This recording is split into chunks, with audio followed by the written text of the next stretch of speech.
நாங்க ஒரு subscriber dead ஹெட்னா என்னன்னு கேட்டிருந்தாங்க. உங்களுக்கு தெரியுமா டெட் ஹெட்னா என்னன்னு? தெரியுமே. அது ஒரு இன்ட்ரெஸ்டிங்கான word actually.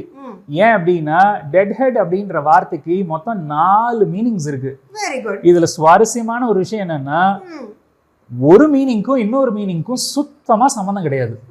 Very good very good. 4 different meanings. கரெக்டா சொன்னீங்க. சோ இந்த 4 டிஃபரெண்ட் மீனிங்ஸ்ல அந்தந்த மீனிங்க்கும் 4 சென்டென்சஸ் வந்து நான் எடுத்து வச்சிருக்கேன் எக்ஸாம்பிளுக்கு. ஒண்ணு ஒண்ணா நான் உங்ககிட்ட கேக்குறேன்.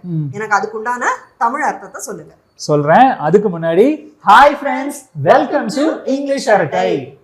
என்னென்ன sentences? First one, the movie is full of deadhead characters who make bad decisions.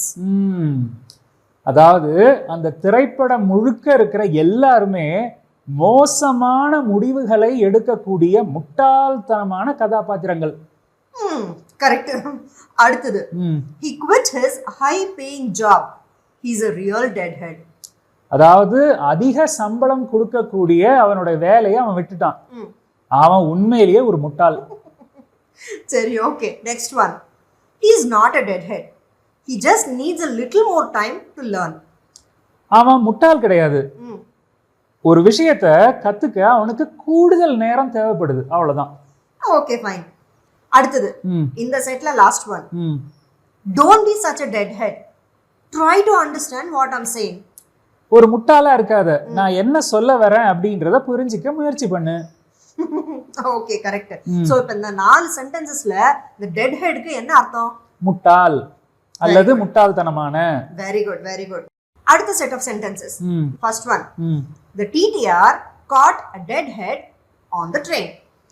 Okay, இந்த இடத்துல டெட் ஹெட் அப்படின்ற வார்த்தைக்கு பொருள் டிக்கெட் எடுக்காம பொது போக்குவரத்து வாகனத்துல, அதாவது அரசு போக்குவரத்து வாகனத்திலேயோ இல்ல பொது போக்குவரத்து வாகனத்திலேயோ பயணம் பண்றவங்க, திருட்டுத்தனமா பயணம் பண்றவங்க. சோ இந்த சொல்லணும்னா வித்தவுட்ல போறவங்க. சோ இந்த சென்டென்ஸ்ல நம்ம என்ன சொல்ல வரோம் அப்படின்னா, ட்ரெயின்ல டிக்கெட் எடுக்காம போன ஒரு நபரை டிடிஆர் வந்து பிடிச்சிட்டாரு. Correct, super. அடுத்தது, the bus conductor asked the deadhead to get off immediately. So bus கண்டக்டருக்கு தெரிஞ்சு போச்சு இவன் டிக்கெட் எடுக்காம பயணம் பண்ணிட்டு இருக்கான் அப்படின்னு. வண்டியை விட்டு இமீடியட்டா கீழே இறங்கு, உடனடியே கீழே இறங்கு அப்படின்னு சொல்லிட்டு பஸ் கண்டக்டர் வந்து சொல்றாரு. Super super super. அடுத்தது, the government has taken necessary measures to catch deadheads during rush hour. அதாவது ரஷ் அவர் அப்படின்னும் போது பீக் அவர், அதாவது அதிக கூட்ட நெரிசல் உள்ள நேரம். ஸோ அந்த மாதிரி நேரங்களில் தான் யூஸ்வலாக இந்த டிக்கெட் எடுக்காமல் பயணம் பண்ணுறவங்க ஜாஸ்தியாக இருப்பாங்க. ஸோ அந்த மாதிரி நேரங்களில் டிக்கெட் எடுக்காமல் வாகனங்களில் பயணம் பண்ணுறவங்களை பிடிக்கிறதுக்காக கவர்மெண்ட் உகந்த நடவடிக்கைகளை எடுத்திருக்காங்க. Very good very good. Correct. So இந்த இடத்துல டெட் ஹெட்க்கு அர்த்தம் பப்ளிக் டிரான்ஸ்போர்ட்ல டிக்கெட் எடுக்காம வித்தவுட்ல டிராவல் பண்றவங்க. எக்ஸாக்ட்லி. ஓகே, அடுத்த set of sentences, 4 sentences. First one, please deadhead the rose flowers. Okay, இந்த இடத்துல டெட் ஹெட் அப்படின்னா காய்ந்த பூக்களை வந்து வெட்டி எடுக்கிறது. அதாவது இந்த சென்டென்ஸ்ல ரோஸ் ஃப்ளவர்ஸ், காஞ்சி போன ரோஜா பூக்களை வந்து வெட்டி எடுங்க. அடுத்தது, she spent the whole morning deadheading the hibiscus flowers in the garden. அதாவது அவளுடைய காலை நேரத்தை முழுக்க தோட்டத்துல இருக்கிற செம்பருத்தி பூக்கள், அதாவது காய்ந்து போன செம்பருத்தி பூக்களை வெட்டி எடுக்கிறதுல செலவு பண்ணான். Very good very good. அடுத்தது, if you deadhead these flowers the plant will look vibrant. Okay, vibrant அப்படின்னா பளிச்சுன்னு தெரியுது. இந்த சென்டென்ஸ்ல வைப்ரண்ட்டுக்கு நிறைய மீனிங்ஸ் இருக்கு. இந்த இடத்துல ரொம்ப பிரைட்டா பளிச்சுன்னு தெரியுது. ஓகேவா? ஸோ அவங்க என்ன சொல்ல வராங்க அப்படின்னா, நீங்க எவ்வளவுக்கு எவ்வளவு வந்து காய்ந்த பூக்களை அந்த செடிகள்ல இருந்து வெட்டி எடுக்கிறீங்களோ அவ்வளவுக்கு எவ்வளவு வந்து அந்த செடி வந்து வைப்ரண்டா, which means ரொம்ப ஃப்ரெஷ்ஷா பளிச்சுன்னு தெரியும், செழுமையா தெரியும். Very good very good. இந்த செட்ல last sentence, in the evening he usually deadheads the dry flowers to keep the garden looking fresh. Okay, அதாவது ஈவினிங் ஹவர்ஸ்ல அவருடைய பணி என்னன்னா, ஜென்ரலா பொதுவா தோட்டத்துல இருக்கிற செடிகளில் உள்ள காய்ந்து போன பூக்களை வந்து வெட்டி எடுத்து அதை சரி செய்யறது. எதுக்காக? அப்போதான் வந்து கார்டன் வந்து ஃப்ரெஷ்ஷாக இருக்கும் பார்க்கறதுக்கு.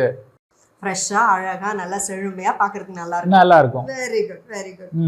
கடைசி செட் ஆஃப் சென்டென்சஸ் 4 சென்டென்சஸ்ல first one, to reduce costs the company avoids deadhead miles.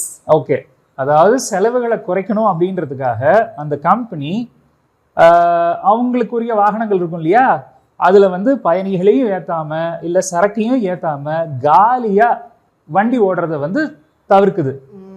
Very good. இந்த இடத்துல டெட் ஹெட் மைல்ஸ் அப்படின்னா வாகனத்துல ஆளுங்களும் கிடையாது சரக்கும் கிடையாது, இந்த மாதிரி வண்டி ஓடக்கூடாது, காலியா ஓடக்கூடாது வண்டி, வண்டி வந்து காலியா ஓடக்கூடாது. Very good. அடுத்தது, the bus driver was annoyed about doing a deadhead run.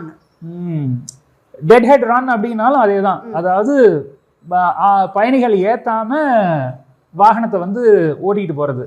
So the bus driver was annoyed அப்படின்னா அவர் எரிச்சல் அடைறாரு, பயணிகளே இல்லை எதுக்காக நான் வந்து வண்டி ஓட்டிட்டு போகணும், காலியா எதுக்கு வண்டி ஓட்டிட்டு போகணும் அப்படின்னு எரிச்சல் அடைகிறாரு. Okay okay. அடுத்தது, after delivering the goods she had to make a deadhead return to the factory. அதாவது கூட்ஸை டெலிவர் பண்ணதுக்கு அப்புறம் வண்டியை காலியா ஃபேக்டரிக்கு அவ கொண்டு வர வேண்டியது இருந்தது. Very good very good. கடைசி sentence, the school bus made a deadhead trip back to the school after dropping off the kids. அதேதான், குழந்தைங்களை வந்து அவங்களோட இடத்துல இறக்கி விட்டதுக்கு அப்புறம் ஸ்கூல் பஸ் வந்து ஸ்கூலுக்கு காலியா பயணம் பண்ணுச்சு.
சூப்பருங்க, எல்லாத்துக்கும் கரெக்டாக சொல்லிட்டீங்க. அவங்க கேட்டதுனால ரொம்ப இன்ட்ரெஸ்டிங்கான ஒரு டாப்பிக்கை இன்னைக்கு நம்ம கவர் பண்ணியிருக்கோம்.